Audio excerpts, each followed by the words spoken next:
Hello everyone. So now let's start from the next topic is cell organelle. Last time हमने पढ़ा था कि cell organelle क्या होते हैं, सेल ऑर्गेनेल किसका पार्ट है। सेल ऑर्गेनेल हमने पढ़ा था स्ट्रक्चर ऑफ सेल में, स्ट्रक्चर ऑफ सेल जिसमें हमने सेल के पार्ट्स पढ़े थे, क्या क्या उसमें इंक्लूड होता है। तो सेल ऑर्गेनेल आपका किसका पार्ट है, सेल का ही पार्ट है।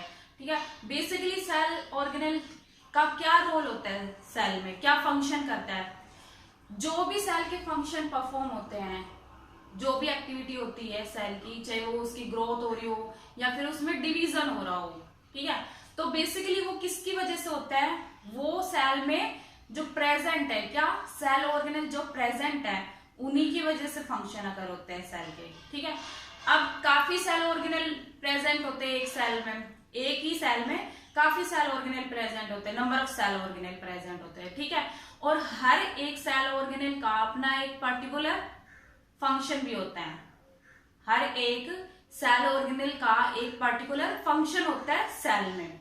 ठीक है, तो हमें वन बाय वन एक एक पर्टिकुलर सेल ऑर्गेनेल डिस्कस करना है और उनके फंक्शन क्या है। ठीक है, now let's start from the first is ER. ER क्या होता है, एंडोप्लाज्मिक रेटिकुलम। एंडोप्लाज्मिक रेटिकुलम क्या होता है, endoplasmic reticulum basically endoplasmic reticulum is large network of membrane bound tubes and sheet। अब इसको membrane bound क्यों बोलते हैं हम, membrane bound इसलिए बोलते हैं क्योंकि वो कवर्ड रहता है, membrane उसके ऊपर रहती है। किसके ऊपर, सेल ऑर्गेनेल है ये ER, तो ER के ऊपर क्या प्रेजेंट है, membrane प्रेजेंट है, लेयर प्रेजेंट है, प्रोटेक्टिव लेयर जिसे हम कहते हैं। तो इसी को हम कहते हैं membrane bound। ये सब किस में होती है, हमने पढ़ा था आपकी यूकैरियोटिक सेल्स में ही होता है। प्रोकैरियोटिक में वन एनवेलप होता है, बाकी आपका डबल एनवेलप किस में होता है, यूकैरियोटिक में।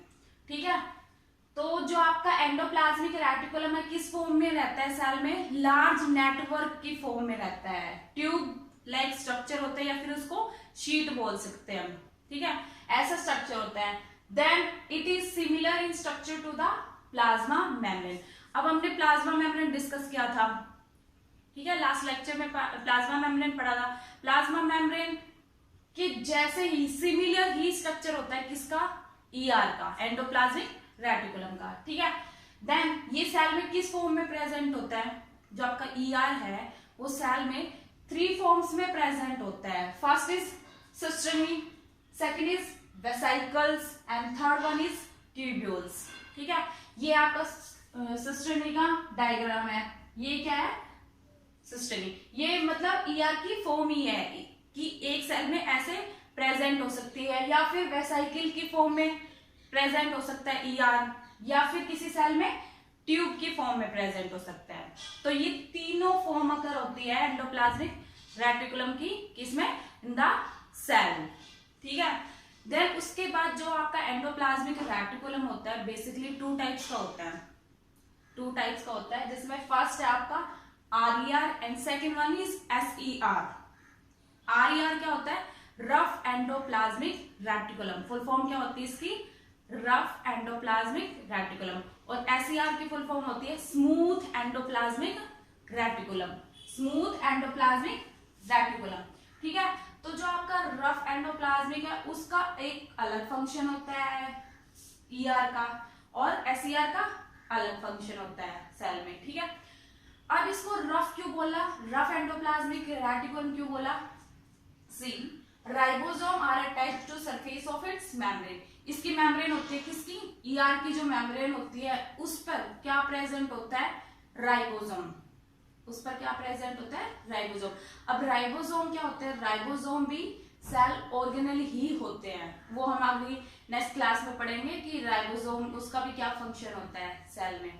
ठीक है, तो जो आपकी आरईआर है, एंडोप्लाज्मिक रेटिकुलम की जो लेयर है, मेम्ब्रेन है, उस पर क्या प्रेजेंट हो, राइबोसोम, तो उसको हम बोलेंगे आरईआर, रफ एंडोप्लाज्मिक, क्योंकि उसका सरफेस कैसा हो गया, रफ हो गया। क्यों हो गया, क्योंकि उसके ऊपर राइबोसोम अटैच है।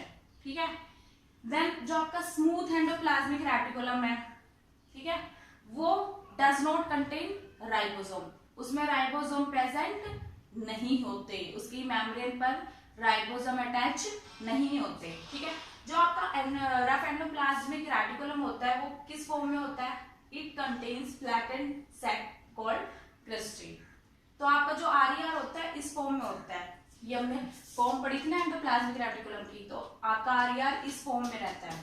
ठीक है, उसके बाद जो एसईआर है वो it is mainly formed of vesicle and tubule.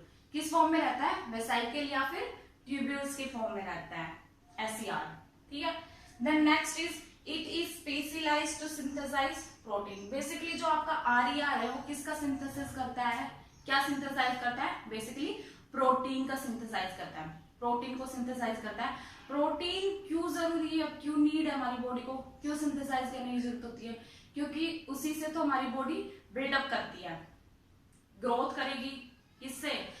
Protein से। ठीक है, तो आपका आरईआर क्या करता है? प्रोटीन को सिंथेसाइज करता है।